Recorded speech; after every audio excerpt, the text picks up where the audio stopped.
El Señor esté con y ustedes. con tu espíritu. Proclamación del Santo Evangelio según San Mateo. Gloria a ti, Señor.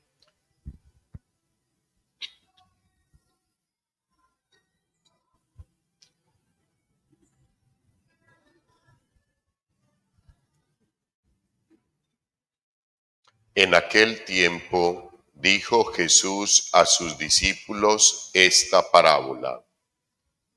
El reino de los cielos se parece a 10 vírgenes que tomaron sus lámparas y salieron al encuentro del esposo. 5 de ellas eran necias y 5 eran prudentes. Las necias, al tomar las lámparas, no se proveyeron de aceite. En cambio, las prudentes llevaron alcuzas de aceite con las lámparas. El esposo tardaba, les entró sueño a todas y se durmieron. A medianoche se oyó una voz: que llega el esposo, salgan a su encuentro. Entonces se despertaron todas aquellas vírgenes y se pusieron a preparar sus lámparas. Y las necias dijeron a las prudentes: dennos de su aceite, que se nos apagan las lámparas. Pero las prudentes contestaron: por si acaso no hay bastante para ustedes y nosotras, mejor es que vayan a la tienda y lo compren. Mientras iban a comprarlo, llegó el esposo, y las que estaban preparadas entraron con él al banquete de bodas, y se cerró la puerta. Más tarde llegaron también las otras vírgenes, diciendo: Señor, Señor, ábrenos. Pero él respondió: en verdad les digo que no las conozco. Por tanto, velen, porque no saben el día ni la hora.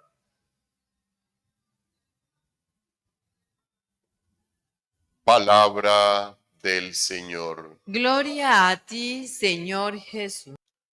La primera carta del apóstol San Pablo a los Corintios, que es la lectura del día, nos habla muy especialmente, queridos hermanos: predicamos a Cristo crucificado, escándalo para los hombres, pero para los llamados es sabiduría de Dios. Este mensaje,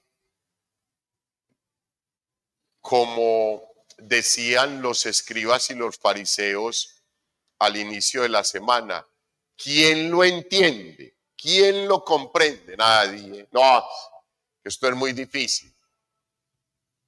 Claro, hijos, para quien no ha fortalecido su relación con el Señor, quien no le conoce, quien no le consulta, quien no le estudia, quien no viene al encuentro con Él, quien no deja que le hable por medio de la palabra, quien no escucha su palabra, quien no medita su palabra, quien no lleva su palabra y la guarda en el corazón, quien no pone en práctica su palabra. No, hijos, complicadísimo, complicadísimo. A más no poder. Y por eso es que uno escucha normalmente muchas personas decir: ¿y para qué va uno a la iglesia? ¿Y para qué se tiene uno que confesar con un cura, un hombre más pecador que uno? ¿Para qué? Hijos, y cada día hay una relajación más grande en medio de la sociedad, porque es lo que quiere y porque nosotros no hacemos gala, no somos orgullosos en el sentido bueno de la palabra, de vivir orgullosos de pertenecer a la Iglesia Católica, de defenderla, de mostrarla, de ser un testimonio de vida. No lo somos.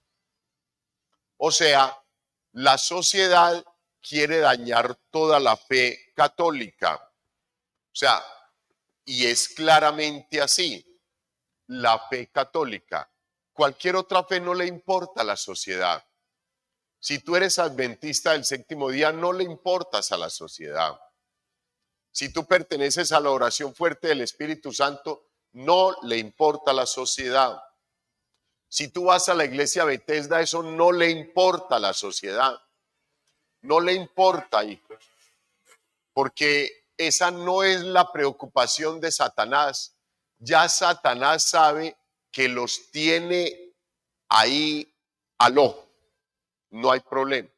Lo que le importa a Satanás y a la sociedad es destruir la iglesia católica que por 2024 años se ha sostenido en medio de un mundo convulsionado.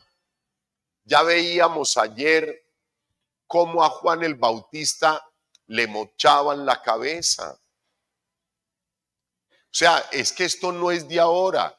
Uno leía ese evangelio de ayer, la fiesta, la memoria que celebrábamos el día de ayer, y era complicadísimo. Dice, pero esto es lo que sucede en mi ciudad, en aquella otra ciudad, en aquella otra, y en esta, y en las casas de pique, y en todas partes, durante toda la existencia del ser humano y de la Iglesia Católica se ha visto eso. Entonces al enemigo no le interesan esas otras iglesitas que están funcionando hace 3 años en un garaje, hace 20 años, 300, 500 años incluso, cuando Martín Lutero divide la iglesia. Pongámosle 550 años. No, la Iglesia Católica está desde el momento en que el Señor Jesucristo la fundó. Punto. A esa es a la que hay que tirarle piedras, a esa es a la que hay que acabar, porque esa es por medio de la cual el Señor ha suscitado santos, mártires como Juan el Bautista, hombres de raca mandaca que fueron capaces de ofrecer su vida porque estaban plenamente convencidos que esta era la iglesia que Cristo Jesús había fundado, había organizado con su sangre, con su martirio, con su entrega. Entonces, hijos, ahora no podemos hablar de eso. Pero el texto bíblico nos habla enfáticamente de eso. Nosotros predicamos a Cristo en la cruz. Y ahora en la sociedad tú no puedes mencionar cruz. Cuando tú digas lleva tu cruz, ahí mismo te miran como, ¿y este quién es? Otro católico. Ay, no, qué pereza, Dios mío. Porque no se puede predicar la cruz. Y la cruz es liberadora. Todo el que quiere dejar la cruz piensa, cree que ahora sí es libre. Y antes, por el contrario, nunca se siente más esclavo el ser humano cuando bota la cruz. La cruz de tu temperamento, que es la única que deberíamos de llevar, pero que a lo largo de la vida vamos echándole cruces a nuestra vida por irresponsabilidad, por mala toma de determinaciones, porque no le consultamos al Señor cuando íbamos a elegir una esposa, un esposo, cuando íbamos a organizar un negocio, cuando íbamos a organizar, por todas esas cosas que nunca le consultamos al Señor, nosotros vamos cargándonos de cruces, hijos, de cruces por todos los lados, que nos van oprimiendo con su peso. Pero no eran cruces de Dios. Son cruces que nosotros hemos buscado y hemos querido y hemos estado convencidos de que es por ahí, sin consultarle al Señor. Entonces, hijos, la cruz que es liberadora, que nos ayudará a pasar de este mundo a la eternidad, es la cruz que la sociedad quiere botar por todos los lados y que, queridos hermanos, nosotros, al menos ustedes y yo no sé los otros 130 que no están acá en el templo, qué irán a hacer, pero al menos nosotros cuidemos la cruz, amemos la cruz, abracémonos a la cruz, besemos la cruz.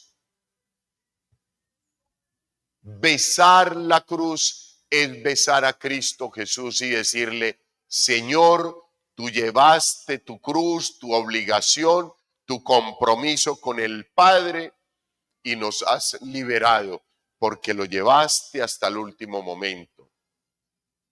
Eso es besar la cruz todas las mañanas.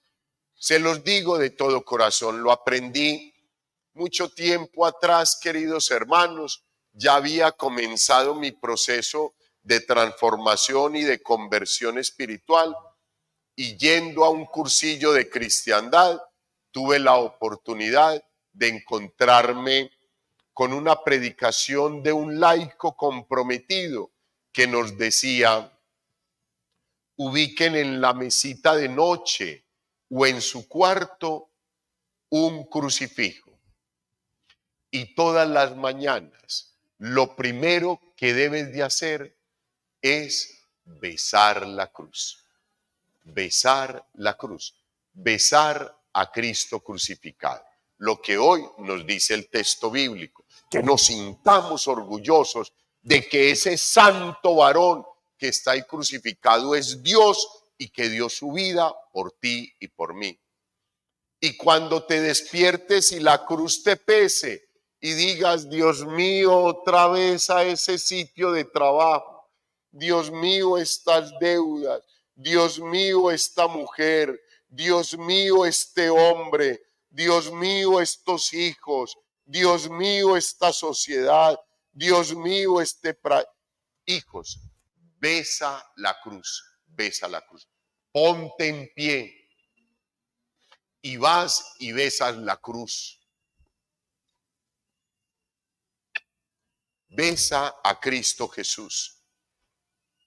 Y cuando te despiertes y sientas pereza y no sientas ganas de nada y la ansiedad te invada y en la desesperación y la desesperanza por la ciudad, por el país, por el mundo, por las guerras, besa la cruz, besa la cruz, besa la cruz, que la situación será completamente diferente, hijos, completamente diferente.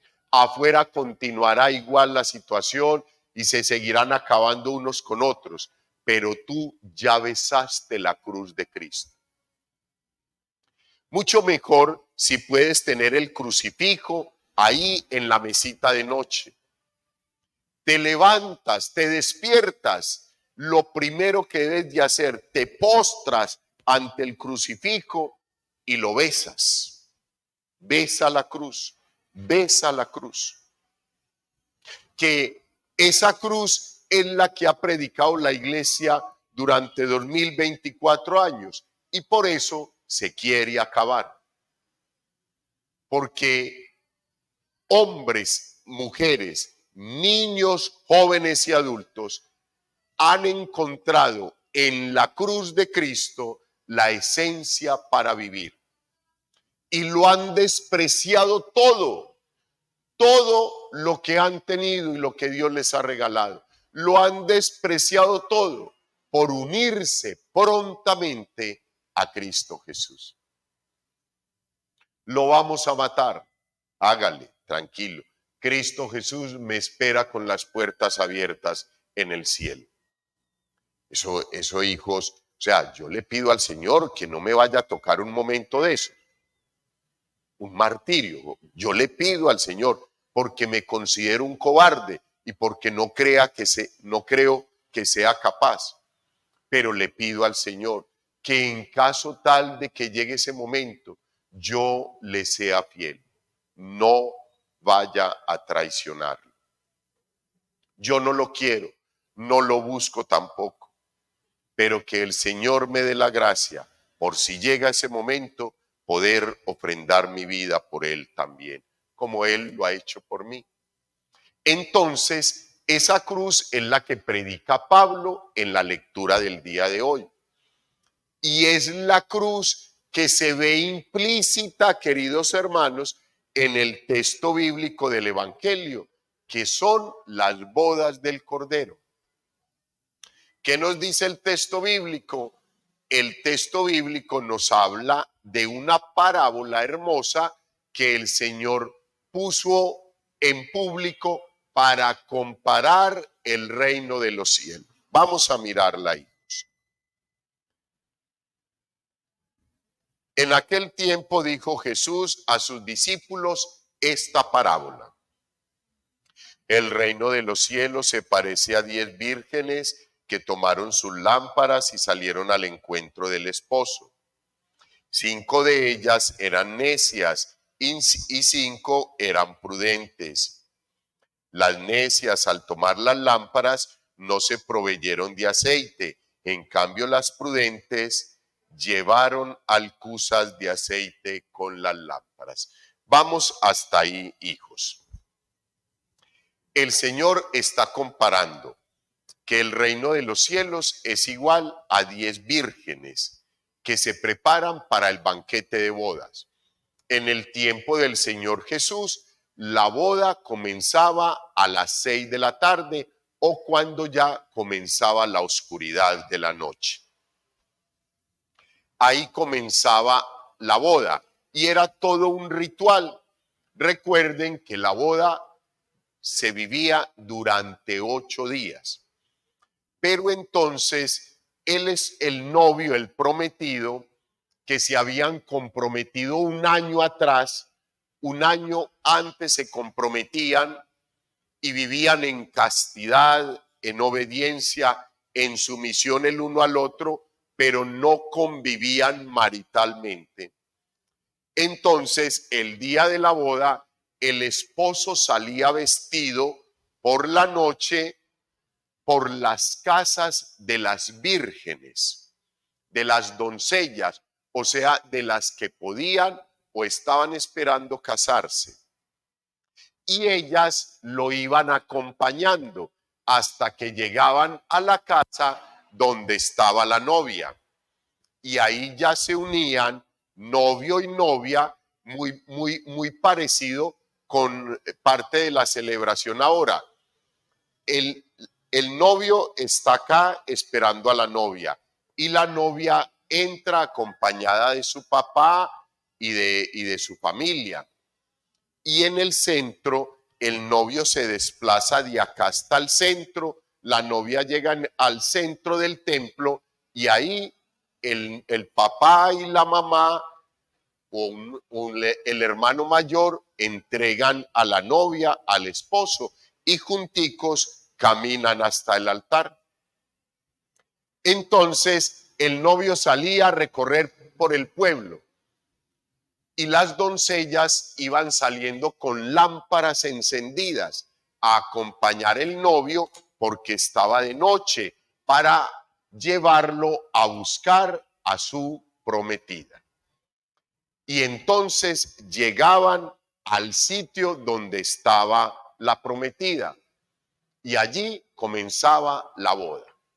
Entonces, algo que era tan común, tan bonito, tan especial, un ritual tan hermoso en el tiempo del Señor Jesús, Él lo escoge para comparar el reino de los cielos con una boda entre tú y Dios, entre nosotros y Dios.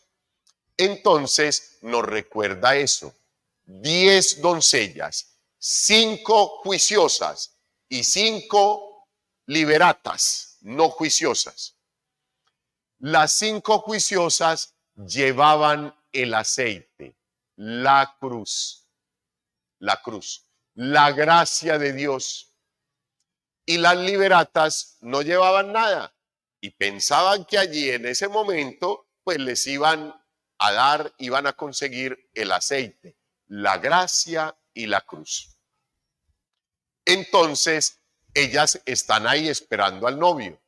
Como él tenía que hacer un recorrido grande, ya era tarde, estaba tarde de la noche y les entró sueño, la tentación, la dormición, la muerte. Les entró sueño y se quedaron todas dormidas. Se escuchó a medianoche una voz que decía: ¡ojo! Levántense que viene el novio. Y ahí mismo se levantaron. La resurrección. Se levantan de la muerte, del sueño eterno. Y cogen sus lámparas para encenderlas. Las encienden, pero unas no tenían aceite con qué encender las lámparas. 5 de ellas. Las otras habían llevado el aceite en las lámparas. Pudieron encender tranquilamente sus lámparas. Estas necias le dicen a las 5 juiciosas: óigame, regálennos aceite para las lámparas. No sea que se nos vaya a quedar la fiesta en veremos. Las prudentes les dijeron: por si no nos alcanza para nosotras y para ustedes, vayan a comprar aceite. Y acá hay que hacer una aclaración. Recuerden que ese aceite es la gracia de Dios y nuestra cruz, que es lo que necesitamos para la salvación. Entonces, la cruz no se puede regalar y la gracia de Dios tampoco se puede regalar. Es una ironía de las prudentes que les dicen a las necias: vayan, cómprenlo, porque en vida pensaron que todo lo podían obtener, comprar y seducir al propietario, y en estos momentos no es así, porque la gracia de Dios no se compra. La gracia de Dios es gratuita. La gracia de Dios la obtienes cada que tú quieras, renovando el sacramento de la confesión, viniendo a la celebración de la Santa Eucaristía, bien preparado, bien preparada, recibir el cuerpo y la sangre del Señor. Ahí te llenas de gracia.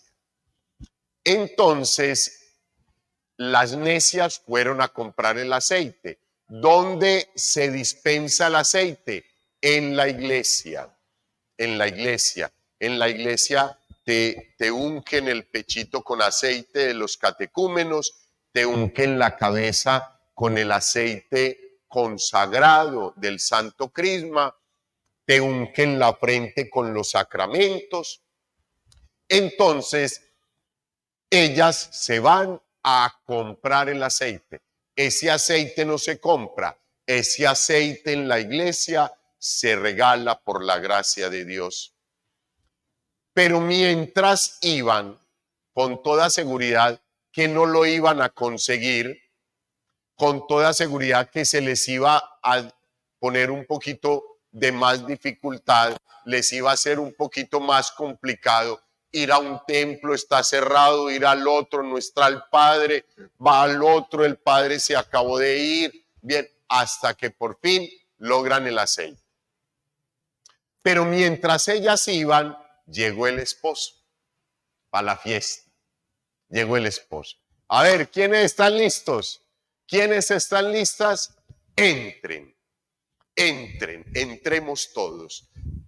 Todos los que hicieron las cosas como las debían de hacer. y la puerta se cerró. Se cierra el reino de los cielos y llegan las necias. Tocaron insistentemente. El Señor les dijo: ¿quién es? Señor, somos nosotros, las otras 5 que veníamos a acompañarte, que fuimos por aceite porque no teníamos en las lámparas. Y desde dentro el Señor dice: no las conozco, no las conozco. ¿Por qué no las conoce? Porque para uno mantener la lámpara con aceite necesita, como mínimo, cada mes su confesión, viernes sacerdotal, viernes penitencial, viernes de confesión. Como mínimo, cada mes la confesión. Como mínimo, mínimo de los más mínimos, todos los domingos. Santa Eucaristía y poder recibir el cuerpo y la sangre del Señor. Como mínimo, para cumplir.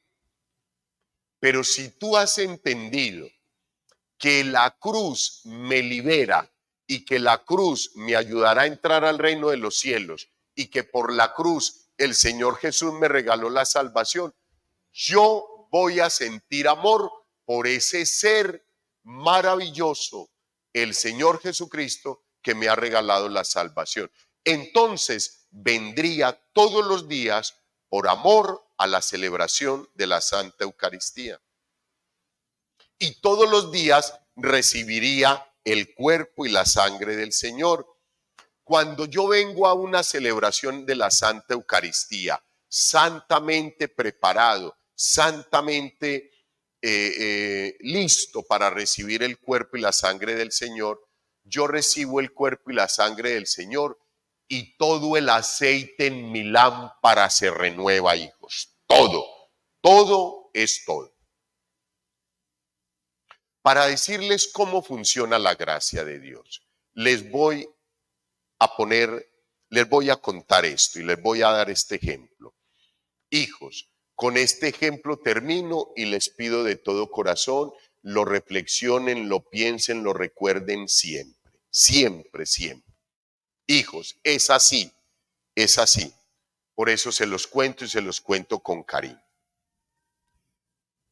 Cuando yo estoy en estado de gracia, mi vida está así, en estado de gracia. Cuando yo cometo un pecado, mi vida baja, pierdo gracia. Cometo otro pecado, mi vida sigue perdiendo gracia y sigue bajando, sigue bajando. Esta era la gracia que tenía. Mire dónde voy ya. ¿Qué sucede cuando estando por acá abajo, yo voy al sacramento de la confesión? Digámoslo así, que yo pierdo con un pecado, con una mentira piadosa, pierdo esta gracia. Y a los 8 días voy y me confieso, vuelvo y subo. Pero digamos que cuando estoy por acá, llevo 10, 20, 30 años sin confesar. Cada día estoy más abajo de la gracia. Yo decido, por gracia de Dios, porque Dios todos los días me invita, pero yo le escucho un día al Señor y el Señor me regala el deseo de ir a la confesión. Entonces me preparo bien y voy y hago una confesión maravillosa, santamente bien preparado, con contrición de corazón.